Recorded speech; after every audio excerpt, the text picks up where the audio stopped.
আজকের ভিডিওটিতে 2025 সালের মাধ্যমিক এবিটি এর টেস্ট পেপারের পেজ নাম্বার 894 এর জিওগ্রাফির অবজেক্টিভস কোশ্চেন সলভ করব। সবার প্রথমে সঠিক উত্তর নির্বাচন দিয়ে শুরু করব। তো প্রথম প্রশ্নতে বলছে যে বহির্জাত প্রক্রিয়া হলো, এর উত্তর হবে আবহ বিকার। তারপরের প্রশ্ন বায়ুর আর্দ্রতা মাপার যন্ত্র, এর উত্তর হচ্ছে হাইগ্রোমিটার। তারপরের প্রশ্ন সমুদ্রের স্রোত সৃষ্টির প্রধান কারণ, তোর উত্তর হবে নিয়ত বায়ু প্রবাহ।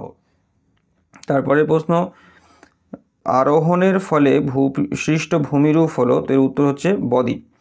তারপরে ভারতের সর্বোচ্চ শৃঙ্গ, এর উত্তর হচ্ছে কেটু।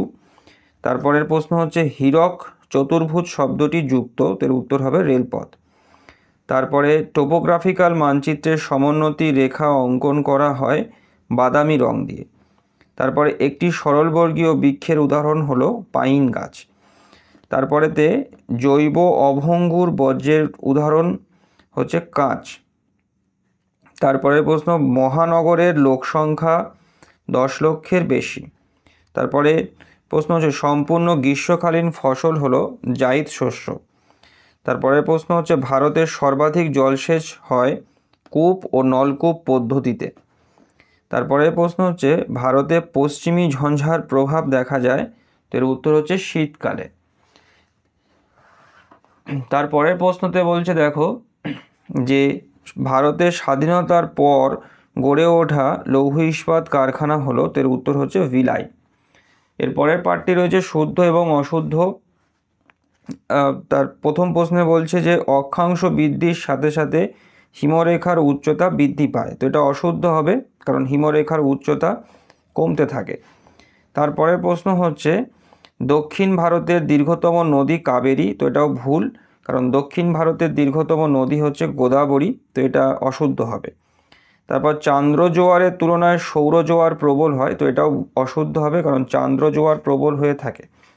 তারপরে প্রশ্ন ভারতের মুম্বাইয়ের সর্বপ্রথম মেট্রো রেল চালু হয়, তো এটাও অশুদ্ধ, কারণ আমাদের রাজ্য পশ্চিমবঙ্গে সর্বপ্রথম মেট্রো রেল চালু হয় কলকাতাতে। তারপরে প্রশ্ন ভারতের প্রথম কৃত্রিম উপগ্রহ স্পুটনিক, তো এটাও অশুদ্ধ, কারণ ভারতের প্রথম কৃত্রিম উপগ্রহ আর্যভট্ট। তারপরে প্রশ্ন হচ্ছে কার্পাস একটি বিশুদ্ধ কাঁচামাল, তো এটা শুদ্ধ হবে।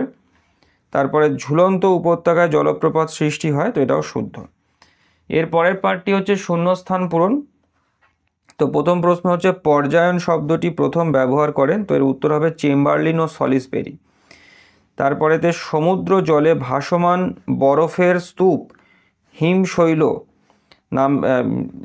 হিমশৈল হিমবাহ থেকে সৃষ্টি হয়, মানে এই বরফের স্তূপ হিমশৈল এটা হচ্ছে মহাদেশীয় হিমবাহ থেকে সৃষ্টি হয়, লিখলে ভালো হয় যে সমুদ্র জলে ভাসমান বরফের স্তূপ হিমশৈল মহাদেশীয় হিমবাহ থেকে সৃষ্টি হয়।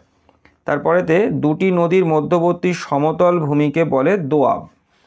তারপরে প্রশ্ন হচ্ছে ভারতের টোপোগ্রাফিক্যাল ম্যাপ প্রস্তুত করে SOI অর্থাৎ সার্ভে অফ ইন্ডিয়া। তারপরে উন্নয়নের জীবনরেখা বলা হয় জলপথকে। তারপরে ভারতের সর্বাধিক বৃষ্টিপাতযুক্ত অঞ্চল চেরাপুঞ্জি মৌসিনরাম। আর পরের প্রশ্ন হচ্ছে পারদ একটি বিষাক্ত বর্জ্য।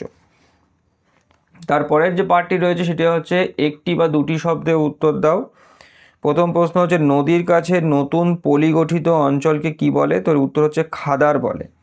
তারপরে ফ্রান্সের রোন উপত্যকায় প্রবাহিত একটি শীতল স্থানীয় বায়ুর নাম কি, তোর উত্তর হচ্ছে মিস্টাল। তারপরে কর্ণাটকে আম্রবৃষ্টিকে কি বলে, তোর উত্তর হচ্ছে চেরি ব্লসম। তারপরে ময়লা বা আবর্জনা ধোয়া জলকে কি বলে, তোর উত্তর হচ্ছে লিচেট বলে। তারপরে একটি সক্রিয় সেন্সরের নাম লেখো, এর উত্তর হচ্ছে রাডার। তারপর তথ্য প্রযুক্তি শিল্পের মূল সম্পদ কি, তো এটা হচ্ছে মানুষের উন্নত মেধা। তারপরে প্রশ্ন কোন জলবায়ু অঞ্চলে শীতকাল আর্দ্র, এর উত্তর হচ্ছে ভূমধ্যসাগরীয় জলবায়ু অঞ্চলে। তারপরে প্রশ্ন কৃষ্ণা নদীর বদ্বীপের আকৃতি কেমন, এর উত্তর হচ্ছে পাখির পায়ের মতো।